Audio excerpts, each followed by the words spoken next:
What's going on, everyone? Welcome back to the Cultivation 3D Studio. In this specific episode, if you heard from the last one, I did mention I'm going to show you guys how I did the visors for all the helmets that I'm going to be working on moving forward. So this one is going to be short and sweet. So it's about 10 minutes total that'll take you to make the entire visor. In the next video, I'll go ahead and I'll show you how I made the buckles. But for this one, it's specifically on the visor. So without further ado, let's get right into it. Alright guys, so to start things off, we're going to go ahead and throw the visor stencil into Bamboo Slicer. I am printing this on my Bamboo P1S. And I did enable supports on there and then remove the small overhangs, nothing else extra on there. So it took about 2 hours. I could definitely have ran this on my Neptune 4 Plus, but I usually save that for my bigger projects.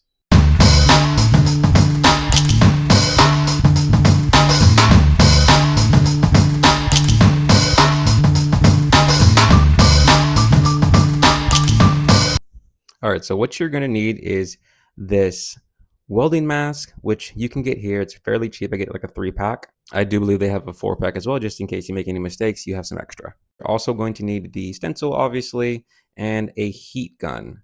Now, the heat gun runs you about 30 bucks, fairly cheap, nothing too crazy, and you can use it for all your projects. Now, you're also going to need a silver Sharpie or a white one. Don't worry about your visor messing up. This is just a stencil. This is not what you're going to be using, so it's not that big of a deal in the long run. In this step, you are going to need to make sure your visor has a bit of a flex to it because you're going to need to stretch it across the welding mask to make sure it's nice and flat.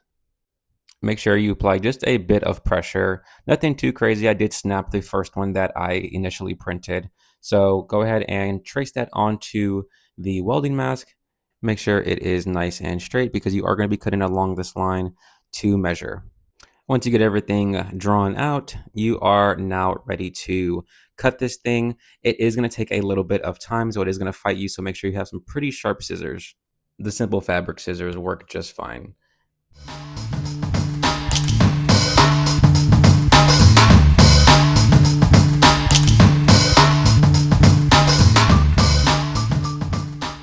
All right, once you have the stencil cut out, it's going to look something like this.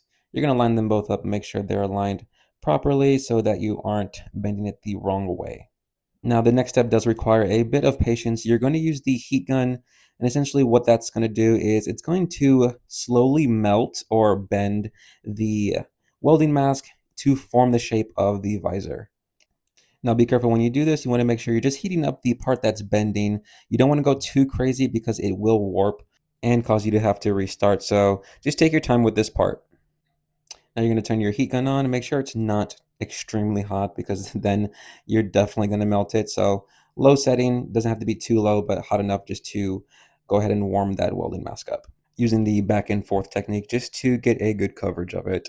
This does help in making sure it's an even heat around the area that you're wanting to bend. This took about 1 whole minute of heating it up with the visor and making sure it's nice and flexible. So at this point, the stencil for the visor is no longer needed.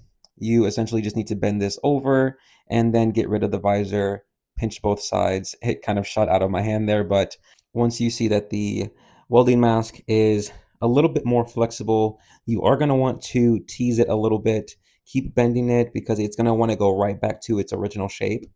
If you still feel that the welding mask is a bit too strong and not bending as far as you want it to go ahead and apply a little bit more heat while you're pinching it just to make sure it's bending properly.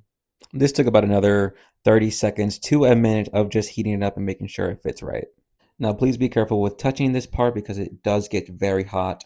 So I went ahead and just used the mask as a cover. So once it cools, it's going to cool in that same position.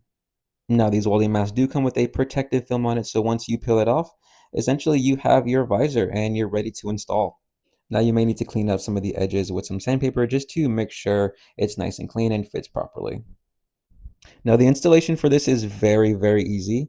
Essentially what you're going to do is you're going to place the mask on the inside, not the outside.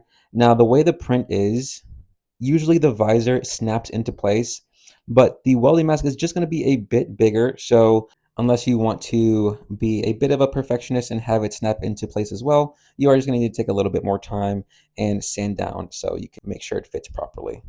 But in this case, I went ahead and just hot glued it in and it fit perfectly. You may need to do this once or twice just because I did mess up the first time I did this.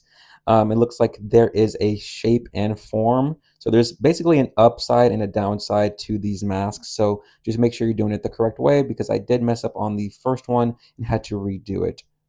But there you have it. That's pretty much how you do the visor. It's a very simple process. You may need to do it once or twice, but overall, once you do it the first time, the next time you'll do it is super simple. Stay tuned for the next part because I will be going over how I did the inside and the buckles.